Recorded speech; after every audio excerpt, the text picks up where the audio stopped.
Bonjour à chacun et bienvenue dans cette nouvelle réflexion sur la série qu'on a commencée pour le jeûne et prière sur la solide fondation. Et pour pouvoir approfondir un petit peu ce sujet-là, le sujet d'aujourd'hui, on va parler de la fondation dans la parole, être fondé dans la parole. Pour appuyer mes propos, on va aller dans Matthieu au chapitre 7 et à partir du verset 24 jusqu'au verset 27. Je vais remettre une petite recontextualisation pour Matthieu 7. On est à la fin de ce qu'on appelle le sermon sur la montagne, qui est le plus grand, le plus long enseignement que Jésus ait fait. D'après certains historiens, ce sermon aurait pu durer pendant plusieurs jours, peut-être 3 jours. Et on en est à la fin, c'est la conclusion. Et quelque part, on peut sentir que Jésus, sur ce clap de fin, reprend ses enseignements et à partir du verset 24 nous donne une directive. Le verset 24 commence comme ça. Ainsi, quiconque entend de moi ces paroles et les met en pratique sera semblable à un homme prudent qui a bâti sa maison sur le roc. La pluie est tombée, les torrents sont venus, les vents ont soufflé et se sont portés sur cette maison. Elle n'est pas tombée, car elle était fondée sur le roc. C'est à ça qu'on aspire, nous chrétiens, aujourd'hui. Il y a un petit quelque chose au verset 26. Mais quiconque entend de moi ces paroles et ne les met pas en pratique sera semblable à un homme insensé qui a bâti sa maison sur le sable. La pluie est tombée, les torrents sont venus, les vents ont soufflé et se sont abattus sur cette maison. Elle est tombée et sa ruine a été grande. Qu'est-ce qu'on peut tirer comme enseignement de ces 4 versets? En vérité, beaucoup de choses.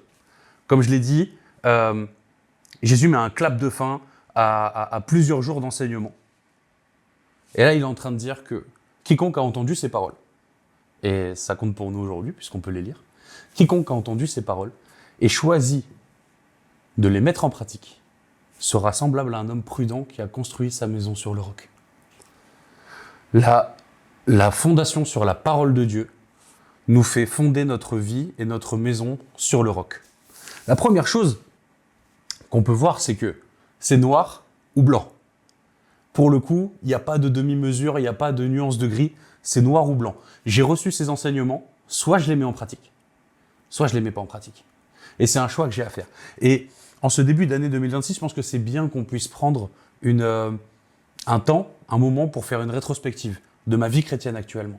Peut-être que ça fait des années que je suis à l'église, peut-être que je suis dans mon confort, peut-être que ça fait des années que je suis là, que j'ai un groupe, je viens très souvent le dimanche, etc. Mais c'est bien de se poser cette question. Est-ce que tous les enseignements que j'entends, est-ce que ce que je lis de la parole de Dieu, je le mets en pratique ou pas? Maintenant, quelque chose d'intéressant aussi, c'est que quoi que je fasse, je construis ma maison. Ma maison se construit quoi que je fasse. Que je sois en train de construire des relations, en train de construire un mariage, en train de construire une famille, en train de construire un travail, je construis ma maison.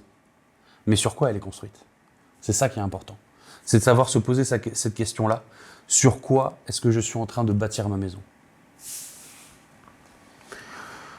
Deuxième chose, potentiellement, les deux maisons sont similaires. On n'a pas de différenciation. Jésus ne nous dit pas qu'il y a une belle maison qui est bâtie sur des belles fondations et une maison moins belle qui est bâtie sur des fondations moins belles.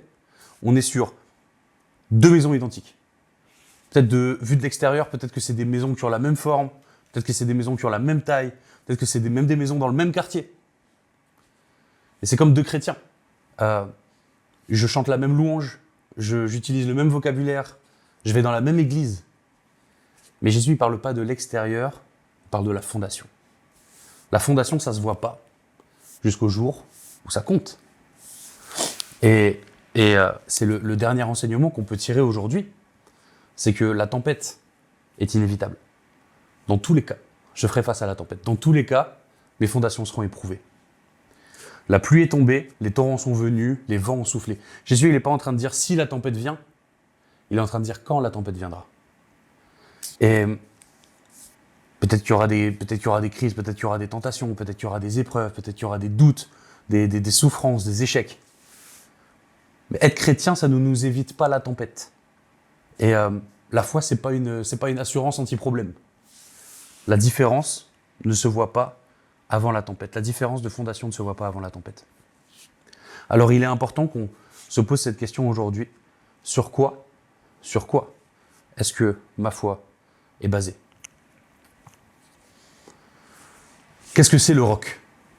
Le roc, c'est le rocher, c'est quelque chose de solide.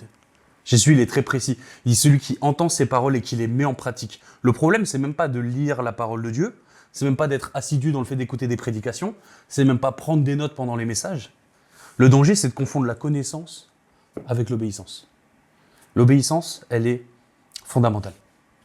On peut aimer la parole sans obéir à la parole. On peut entendre Jésus sans lui faire confiance. Le roc, c'est pas la morale, c'est pas la discipline, c'est pas la tradition. Le roc, c'est une vie alignée sur ce que Jésus enseigne, sur ce que Jésus dit. Est-ce que ma vie est alignée avec ce que Jésus me demande? Néanmoins, il y a une promesse. Et cette promesse, c'est une note d'espoir pour nous. C'est que la maison n'est pas tombée. Les crises sont venues, les tentations sont venues, les douleurs sont venues, tout est venu. Mais la maison a tenu le coup. Pourquoi? Parce qu'elle était fondée sur le roc. Jésus ne promet pas une maison où il n'y a pas de fissures, il promet juste une maison qui tient. Une maison qui tient le coup, une maison qui est debout. Donc on va peut-être être secoué, on va peut-être être fatigué, on va peut-être être blessé, mais la maison va tenir parce qu'elle a été fondée sur le roc. La parole de Dieu est la même hier, aujourd'hui. La parole de Dieu ne change pas, la parole de Dieu ne ment pas, la parole de Dieu ne s'effondre pas. La parole de Dieu est solide. C'est pourquoi je dois bâtir ma vie sur la parole de Dieu. J'aimerais qu'on puisse prendre un temps pour prier par rapport à ce qu'on a pu recevoir aujourd'hui. Seigneur Jésus, je te remercie pour ces moments et je te remercie, Seigneur, pour le cœur de chacun qui écoutera, Seigneur Jésus, ce message. Peut-être que pour certains, ce sera une confirmation que notre vie est bâtie sur le roc, et gloire à toi pour ça. Et c'est peut-être aussi le moment où certains vont prendre conscience que peut-être que j'ai bâti ma vie sur le sable. Mais Seigneur Jésus, tu es capable de changer ces fondations-là. Tu es capable de donner un cœur nouveau, une volonté nouvelle, un feu nouveau, pour que j'arrête d'être un chrétien qui peut-être écoute la parole, peut-être qui aime la parole, mais je vais être un chrétien qui pratique. Je vais être un chrétien qui met en pratique tes enseignements, Seigneur. Alors je te prie, Seigneur, que chaque personne qui peut-être se rend compte aujourd'hui qu'il est temps de mettre la parole en pratique, que Seigneur, tu fortifies. Tu fortifies le cœur de celui qui veut mettre en pratique ta parole, Seigneur Jésus. Car tu es fidèle. Tu es fidèle, Seigneur. Je te prie aussi, Seigneur Jésus, pour les épreuves qui viendront. Les épreuves qui viendront et qui peut-être feront trembler la maison, qui peut-être viendront éprouver les fondations. Seigneur Jésus, tu apportes la paix dans la tempête. Tu apportes le calme. Je te prie, Seigneur, que là où il y a tempête, là où la pluie est venue, là où les vents ont soufflé, que Seigneur Jésus, ta paix règne, comme elle régnait lorsque tu étais dans la barque, Seigneur, malgré la tempête. Que toute gloire et louange te soient rendues, mon Dieu. Amen.